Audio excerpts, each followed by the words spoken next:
झांकी रही भावना जैसी, प्रभु मूरत देखी तिन तैसी। ऊपर वाले पर पूर्ण विश्वास रखिए, पूरी भावना से उनके साथ जुड़े रहिए, वो आपकी ज़रूर सुनेंगे।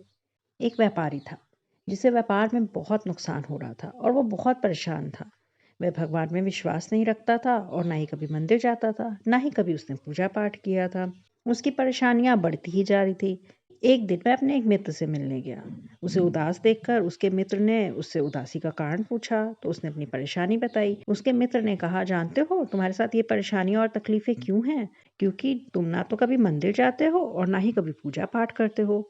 मेरी मानो तो तुम शिव जी भगवान की उपासना करना शुरू कर दो, देखना तुम्हारी तकलीफें झट से खत्म हो जाएंगी। उसने सोचा ये भी करके देख लेते हैं। वो बेमन से बाजार गया और शिव जी की एक प्यारी सी मूर्ति ले आया। अब रोज वो उस मूर्ति के आगे दिया जलाता, धूप अगरबत्ती करता। जैसा जैसा उसके मित्र ने बताया था वैसे वैसे वह पूजा पाठ करता।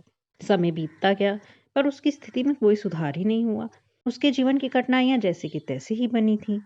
उसे पूजा पाठ करते समय गुस्सा भी आता कि रोज अगरबत्ती जलाता हूँ, धूप करता हूँ, दिया जलाता हूँ, पर भगवान हैं कि सुनते ही नहीं हैं। धीरे धीरे 2 साल बीत गए पर उसकी परेशानियां अभी भी वैसे की वैसे। वो एक दिन अपने दूसरे मित्र से मिलने गया और उसने अपना सारा हाल अपने दूसरे मित्र को बताया। तो उसके दूसरे मित्र ने कहा, काली माँ की पूजा करना शुरू कर दो, तुम्हारी सारी तकलीफें दूर हो जाएंगी। उसने सोचा चलो ये भी करके देख लेते हैं। अब वो बाजार गया और काली माँ की मूर्ति ले आया। और शिव जी की जो मूर्ति थी उसने मंदिर की छत पे रख दी। अब वो काली माँ की मूर्ति के आगे धूप अगरबत्ती करने लगा, दिया जलाने लगा। जब उसने अगरबत्ती जलाई, धूप किया, तो उसने देखा कि उसका धुआं है वो ऊपर मंदिर की छत पर जा रहा है। तो उसे लगा कि ये धुआं तो भगवान सूंघते होंगे, उनको दिक्कत होती होगी। तो उसने क्या किया कि एक कपड़े से सोचा कि मैं भगवान का मुंह बांध देता हूँ। और जैसे ही वह कपड़े से भगवान का मुंह बांधने लगा, भगवान प्रकट हो गए और भगवान ने उसका हाथ पकड़ लिया।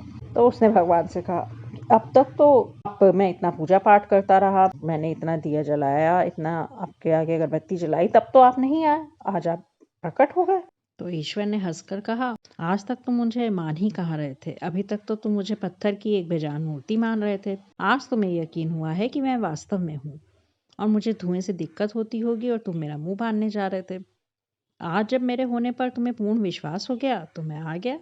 ये कहानी बताती है कि अगर हम विश्वास रखेंगे, हमारी भावना सच्ची होगी, हम दिल से ये मानेंगे कि वो देख रहा है हमारी मुश्किलें, हमारी परेशानियां, कुछ भी उससे छिपा नहीं है, तो वाकई हम हर क्षण ईश्वर को अपने साथ ही खड़ा पाएंगे। ऐसी ही और प्यारी प्यारी कहानियों के लिए हमारे साथ जुड़े रहिए।